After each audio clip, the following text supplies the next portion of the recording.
આ ચોથા નેહડા ડિસ્ટર્બમાં અત્યારે સાહેબ લગભગ 10 દાડાથી અમારા ફોંગડીના વિસ્તારમાં 10 વાગે ને સવારના એટલે પોણી કપાઈ જાય. અત્યારે ખેડૂતોને પોણીની બરાબરની જરૂરિયાત છે. એ લોકોને મેં ખેડૂત તરીકે ફોન કરો તો એ ફોન ઉપાડતા નથી. અને ઓમ પાછા કોઈ આગેવાન પાસે ફોન કરો કે વાત કરાવો એટલે એ કહે કે ખેડૂતો પોણી મોગ નથી. તો અત્યારે શિયાળાની સિઝન ચાલી રહી છે. અત્યારે ખેડૂતોને બીજા પોણી પાવાની તે સિઝન ચાલે અને ખેડૂતો પોણી મોગે છે. પણ સત હકીકતમાં અધિકારીઓ કેનાલ ઉપર આવીને તપાસ નથી કરતા કે નથી જોતા.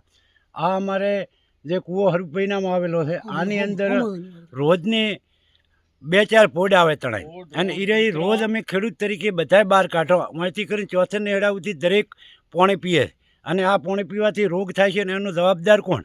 અને અધિકારીઓને વારંવાર ફોન કરો તો કે એ તો સાફ સફાઈ થઈ ગઈ, પણ આ હોય તો રોજના અમે જ અહીંથી ભોડ બારો કાઢી નાખો. એક ભોડ બારું કાઢો ને એટલે અમારે ₹200નો ખર્ચો પડે અને એના માટે કરીને જવાબદાર માણસ કોઈ આની જવાબદારી લેતા નથી અને હોય કોઈ તપાસ કરતા નથી. એટલે અમે મહેરબાની કરીને આ અધિકારીઓને આ તમારા ટીવીના માધ્યમથી અમે સંદેશો મોકલો છે કે ખરેખર શું ખેડૂતોની પરિસ્થિતિ છે, ક્યારે પાણીની જરૂર છે, આની વાસા આલો સાંભળો અને ખેડૂતોને જોઈએ ત્યાં ટાઈમસર પાણી આલો.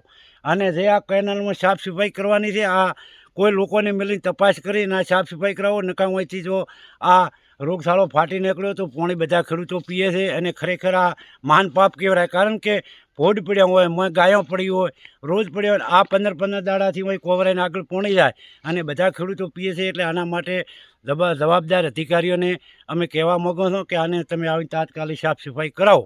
આટલી અમારી વિનંતી. આપનું નામ? મારું નામ દલરામભાઈ પટેલ, તાલુકા પંચાયત પૂર્વ ડેલિકેટ.